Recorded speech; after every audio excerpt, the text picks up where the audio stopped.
que es una clase muy accidentada. Voy a tratar de ver qué está pasando, si es un problema con la empresa o solamente es el día de hoy, porque no hemos tenido problemas. Tampoco hemos tenido de problemas, así que no sé qué está pasando. Espero que hayan captado realmente la importancia que era darle énfasis al tema de las definiciones de cadena cinemática, de mecanismo y de máquina, en función de todo lo que hemos hablado.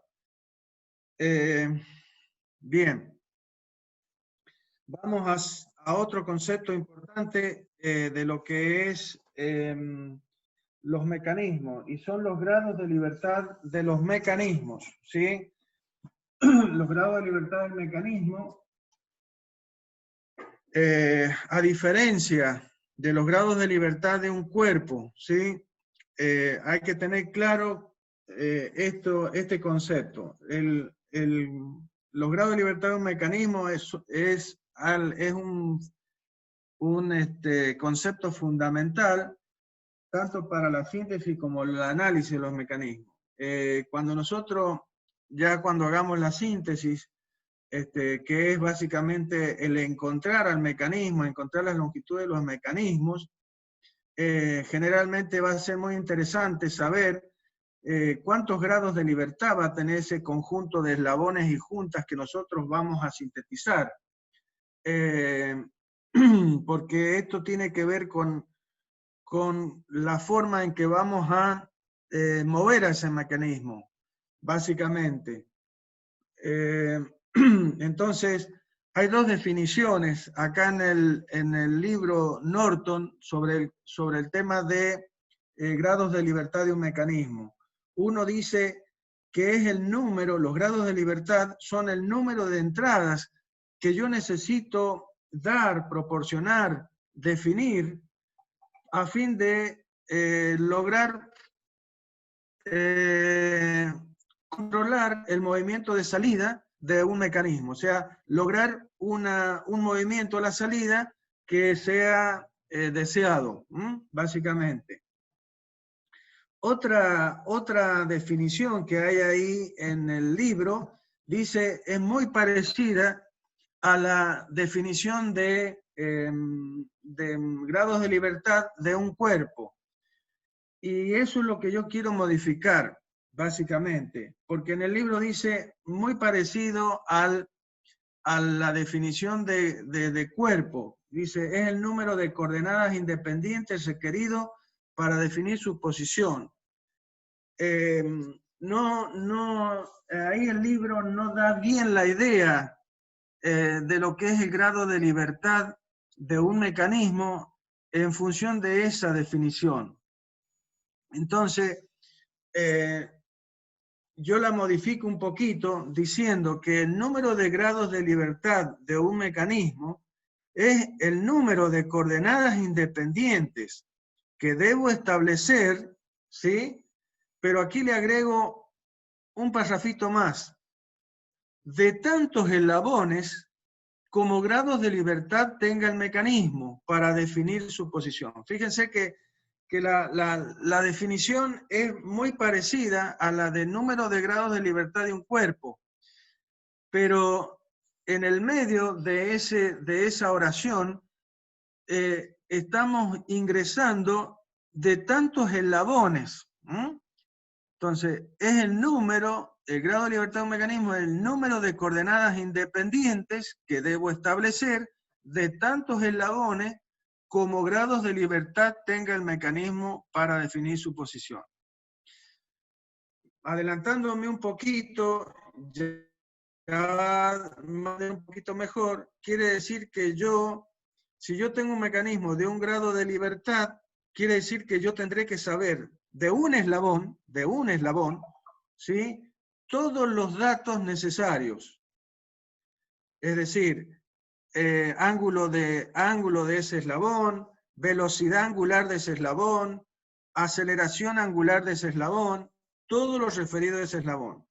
Si yo tengo más de un grado de libertad para un mecanismo, por ejemplo 2, eso quiere decir que yo deberé saber todos los datos, todos los parámetros correspondientes a 2 eslabones de ese mecanismo, para poder resolver qué le está pasando a todos los demás eslabones del mecanismo.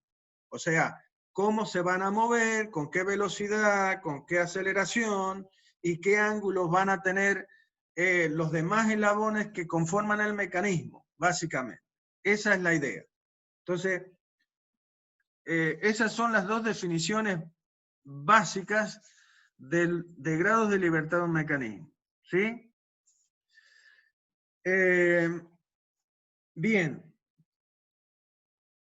Volviendo un poquito a la síntesis, que es el momento en que nosotros estamos frente a la hoja de papel en blanco, como dijimos, y que tenemos básicamente una propuesta de a solucionar un problema y de control de movimiento, y podemos tener alguna idea de qué movimiento de salida necesitamos, como por ejemplo ahí, en el caso de los limpiaparabrisas, necesitamos que los limpiaparabrisas, o sea, la salida, que están representando la salida del mecanismo, tengan un giro de 120 grados, de 90 grados, o sea, ¿sí? Básicamente nosotros vamos a tener alguna definición sobre qué necesitamos que un eslabón de salida realice, qué movimiento, controlar ese movimiento.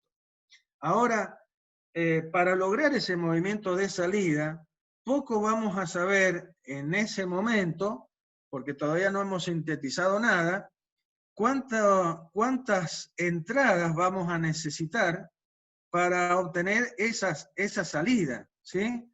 Bien, esto normalmente está relacionado con el costo del mecanismo o del dispositivo o del proceso que nosotros estemos buscándole una solución.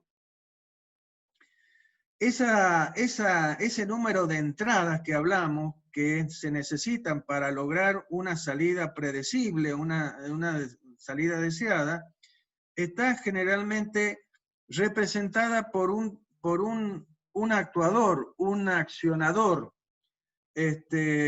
básicamente, que puede ser una persona, o sea, un operario humano, o puede ser un esclavo, que normalmente se le llama un esclavo.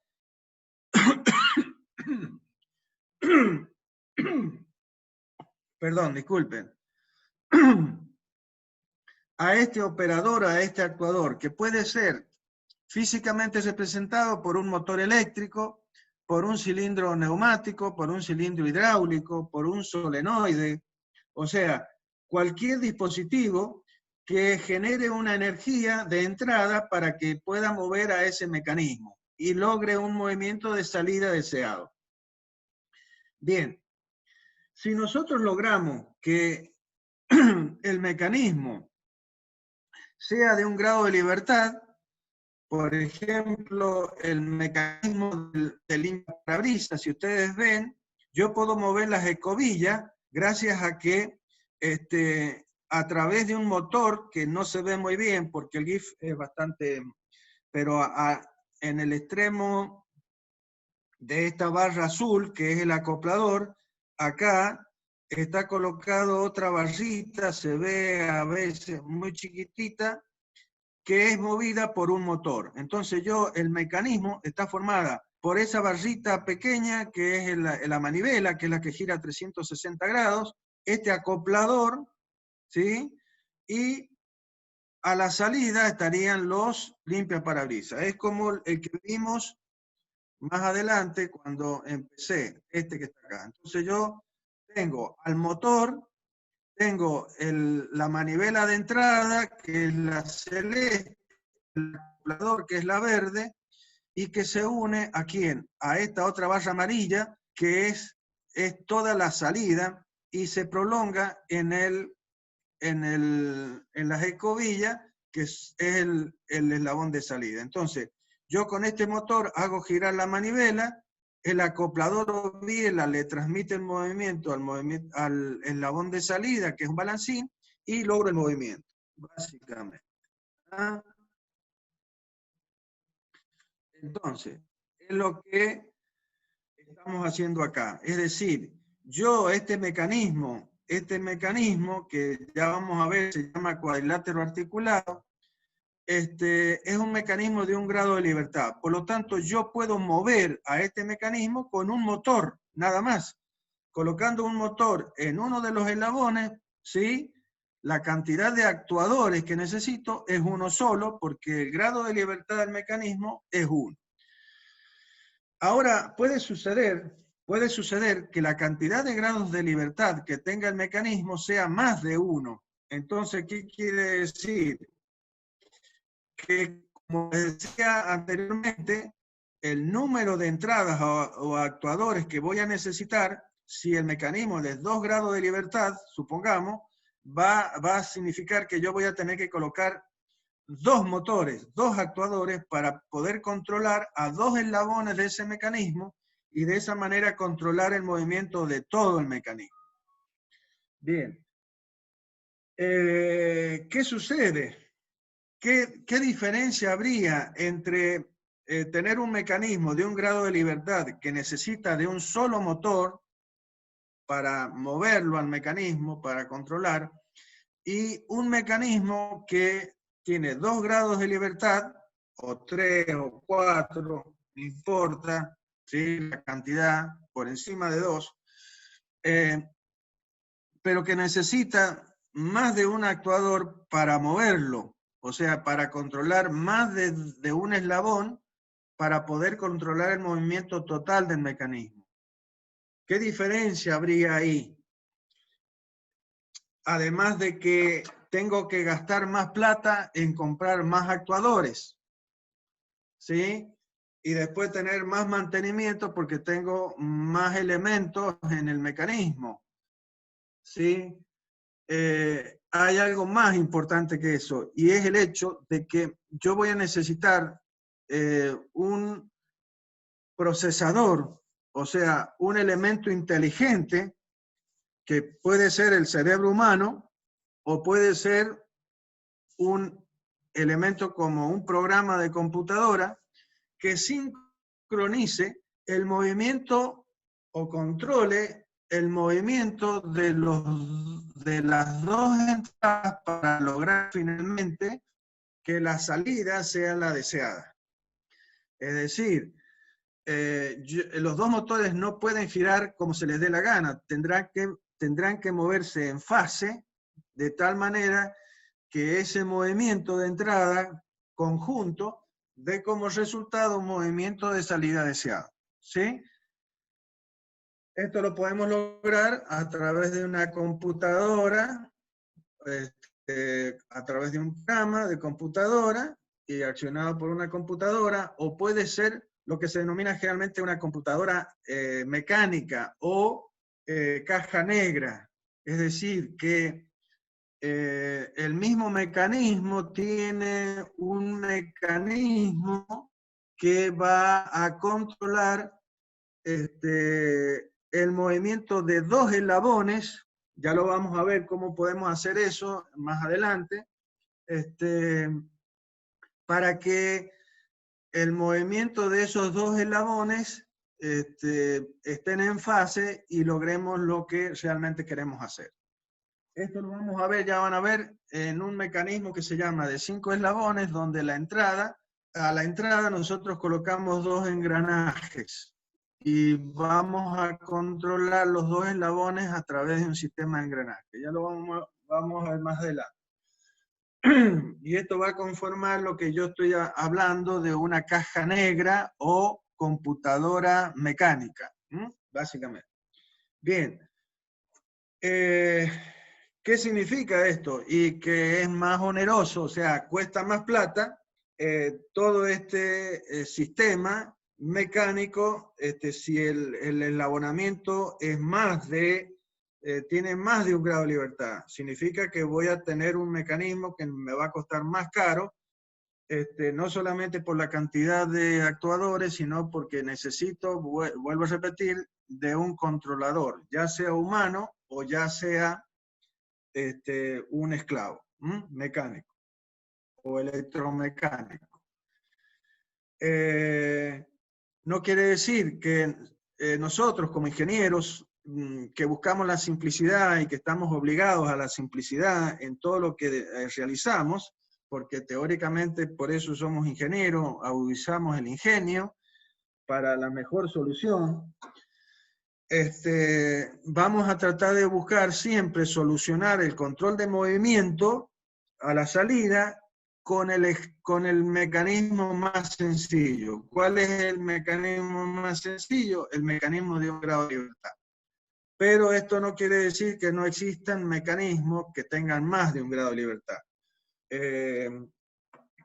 Es muy simple verlo en una... ¿Quién no ha visto trabajando en la puerta de su casa, tal vez, una retroexcavadora? Y van a ver que la persona que maneja la máquina tiene un sistema de válvulas con palancas que él mueve, depende de la palanca que mueve, es el movimiento que hace la pala. Entonces tiene múltiples entradas, actuadores, que en este caso, cuando él mueve una palanca, lo que está generando es una apertura de una válvula que deja pasar un lubricante a un cilindro hidráulico o a otro cilindro hidráulico, logrando de esa manera que se mueva la pala de una manera o de otra manera, ¿sí? Entonces aquí la parte inteligente, el que sincroniza los movimientos, es el cerebro humano, básicamente. Bien. Ahora, los mecanismos o las cadenas cinemáticas, los mecanismos o la cadena cinemática, también pueden ser abiertos o cerrados. Ahí tenemos ejemplo en la diapositiva de un mecanismo abierto y de un mecanismo cerrado. El mecanismo cerrado normalmente no, sino siempre va a tener todos sus puntos de conexión, o lo que llamamos nodos, sin apertura. O sea, va a estar todos los eslabones conectados entre sí, de tal manera de formar una cadena cerrada, como el ejemplo que tenemos en el centro de la diapositiva, donde tenemos un mecanismo que está conformado por un bastidor y después 3 eslabones conectados entre sí, de tal manera que todos forman una cadena cerrada, ¿sí?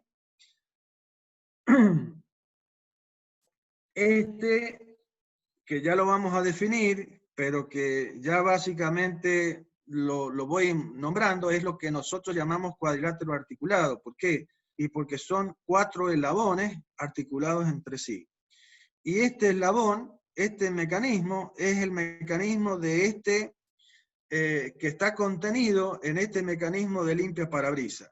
El mecanismo de limpia parabrisas es básicamente un cuadrilátero articulado, ¿sí? El mecanismo de cadena abierta o mecanismo abierto sería aquel en el cual no se forma esta cadena cerrada, sino que queda abierto. O sea, un nodo de un eslabón no se une al final de otro eslabón, básicamente. Entonces me queda un mecanismo tal como el que se muestra acá. Un mecanismo de cadena abierta es básicamente lo que nosotros podemos ver en muchas fábricas, no sé si Argentina, sí, algunas hay fábricas argentinas que tienen estos robots con los cuales se hacen un montón de operaciones, ¿sí? Básicamente de soldadura. Esto puede, en el extremo de la mano de este robot, pueden haber soldadoras, pueden haber máquinas para sopletes para pintar, etcétera, etcétera, etcétera. Por lo tanto, ¿qué va a pasar con este mecanismo?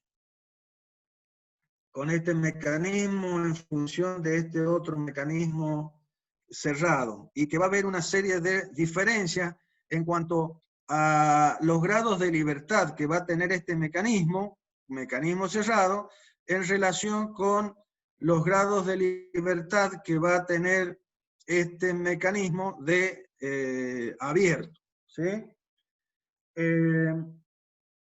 La cantidad de grados de libertad, como vamos a ver en este caso, y lo podemos ver ya, es como esto lo pueden ustedes relacionar inmediatamente con una de sus extremidades, por ejemplo el brazo.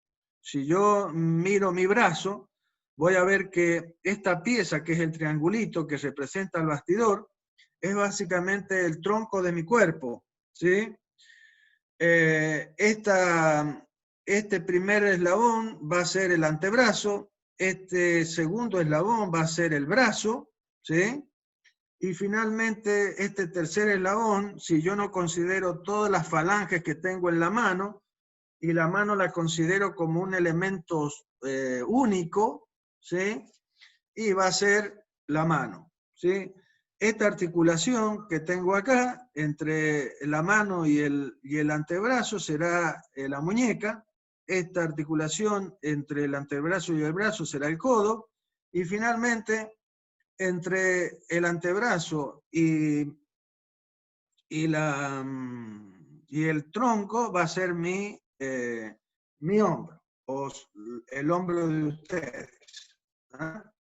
Entonces, acá en mi cuerpo yo puedo ver un mecanismo abierto que es todo el brazo, antebrazo y la mano. Como ustedes verán, yo puedo mover mi mano sin mover el antebrazo y sin mover el brazo.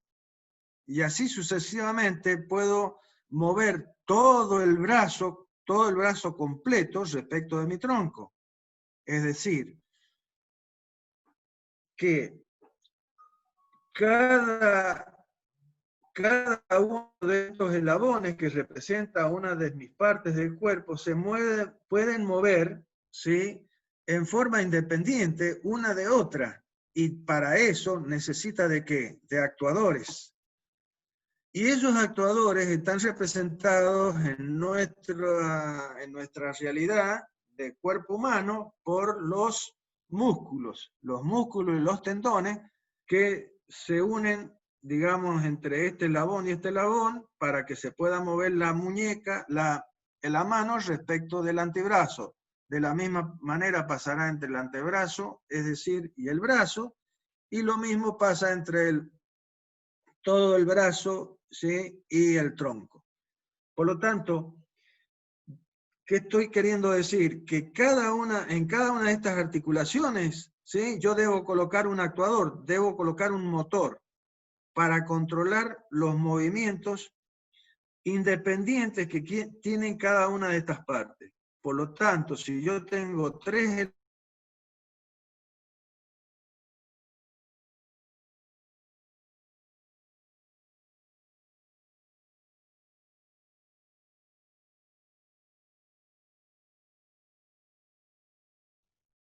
Un segundo, alumnos.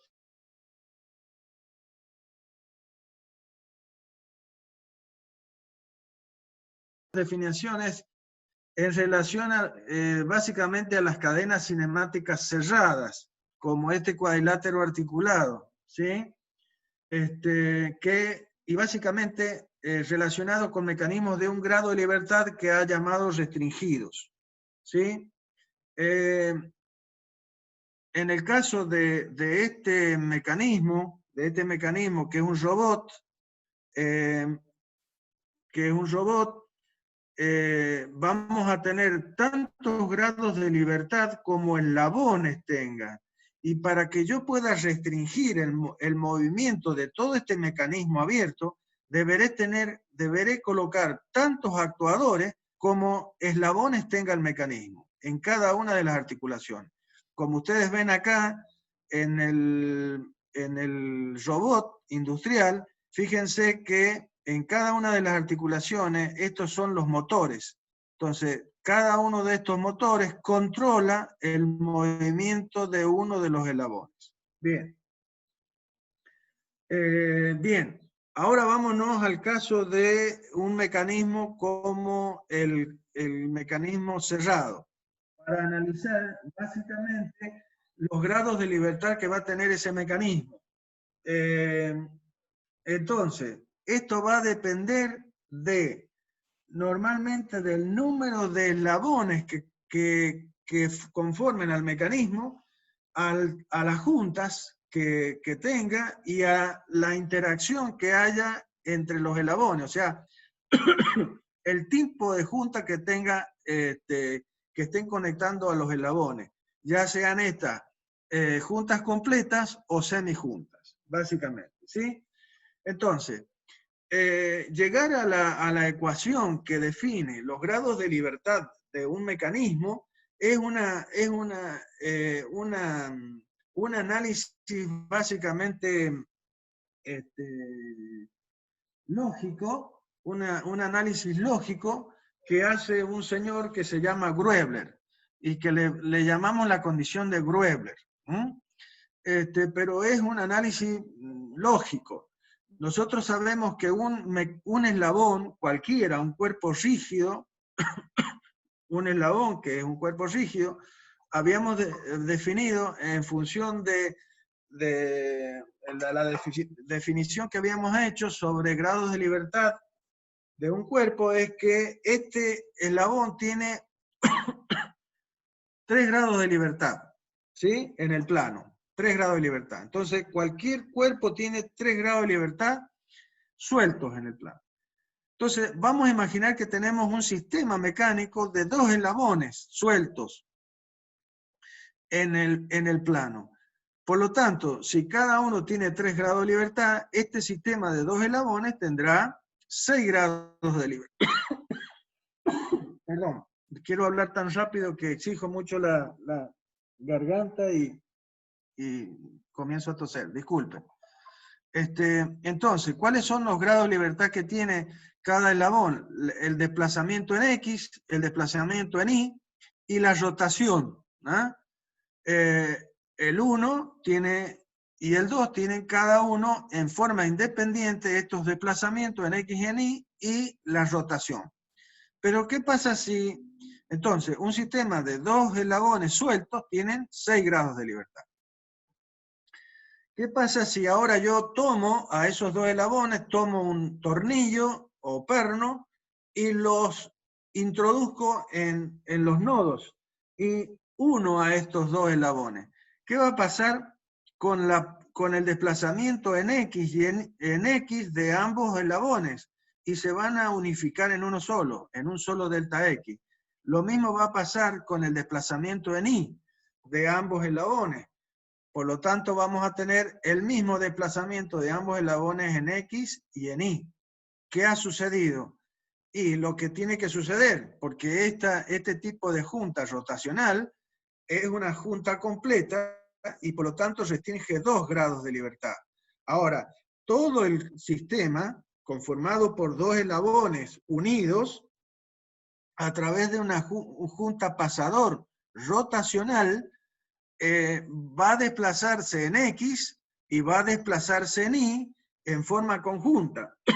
¿Qué es lo que le está quedando, digamos, independiente? Y las rotaciones que pueda tener un eslabón con respecto al otro, es que eso sigue siendo independiente. Entonces, le hemos restringido 2 grados de libertad y nos quedarían solamente 4 grados de libertad de los 6 que teníamos. Bien, ¿qué pasa en el ejemplo inferior? Y bueno, ya lo hemos visto anteriormente. Conformaría un sistema de 2 eslabones en el plano que está relacionado a través del apoyo de uno de ellos sobre el otro. Entonces, ¿qué va a pasar? Que el que sirve de apoyo, que sería, supongamos, un plano, el del plano de la mesa, se puede mover en X y en Y, en X y en Y, ¿sí? En forma totalmente independiente podría hacerlo. Podría rotar también. Pero ¿qué pasa con el segundo? Que el segundo sí se puede desplazar en X libremente, respecto del 1, digamos, de este. También puede rotar respecto de él, sin ningún problema, en forma independiente. El problema es que en la dirección de Y no lo puede hacer. Primero, porque está apoyado. O sea, en Y hacia abajo no va a poder moverse. Podría moverse para arriba, pero si se mueve para arriba, rompe el contacto y entonces ya no hay junta. Entonces, de alguna manera nosotros tenemos que mantener el contacto entre estos dos eslabones para que se justifique el hecho de que estoy relacionando, estoy conectando dos eslabones. Entonces, en la dirección de Y, ambos cuerpos tienen el mismo desplazamiento. ¿Ah? ¿Cuántos grados de libertad le he quitado al conjunto de dos eslabones? Uno solo.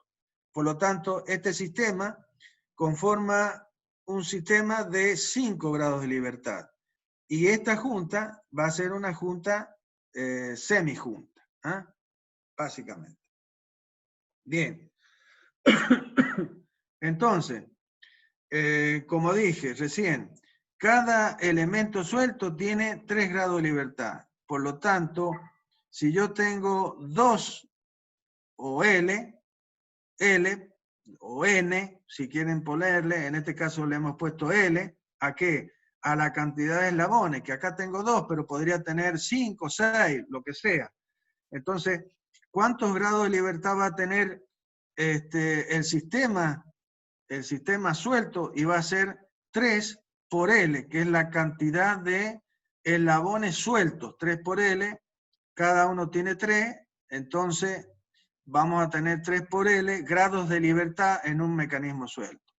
Pero vamos a entrar a colocar juntas, pernos, y eso va a comenzar a ¿qué? A restringir grados de libertad. Entonces, negativo, 2 por ¿quién? Por J. ¿Qué representa J?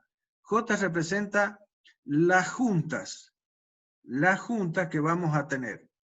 Pero en una forma general, o sea, acá en J interviene tanto juntas completas como semijuntas. Y al estar multiplicada por 2, quiere decir que si la junta es completa, J va a representar un número entero. 1, 2, 3, 4, 5. ¿Ah? Pero si yo tengo que tener semijunta, voy a tener que considerar la mitad. O sea, si tengo una junta semijunta, tendré que considerar acá medio, que J vale medio. Esto ya lo vamos a explicar un poquito más con el tema de la condición de Kurzbach. Bien. Además, para que el mecanismo sea mecanismo y no una cadena cinemática, porque esto acá está representando una cadena cinemática, pero para que exista mecanismo, ¿qué es lo que tenía que suceder? Y importante, que existan los bastidores, o sea, un eslabón o eslabones que tengan todos sus grados de libertad anulados, o sea, están tomados aquí al sistema de referencia, ¿sí? Entonces yo tengo que restarle todos los grados de libertad de tantos eslabones bastidor como existan en el mecanismo. Bien, sobre este tema hay que hacer una aclaración. No existe ninguna máquina que tenga tres eslabones bastidores. Si ustedes piensan en cualquier máquina, un torno, una batidora de la cocina, la agujereadora del principio que estuvimos viendo, no tienen 2 bastidores ni 3 bastidores, tienen un único bastidor. Por lo tanto, por más que yo pueda mostrar diferentes puntos de contacto a lo largo de un mecanismo esquematizado, ya lo vamos a ver, siempre todos esos puntos de contacto van a formar parte de un único bastidor. Por lo tanto, en un mecanismo solo existe un solo bastidor. Por eso es que vamos a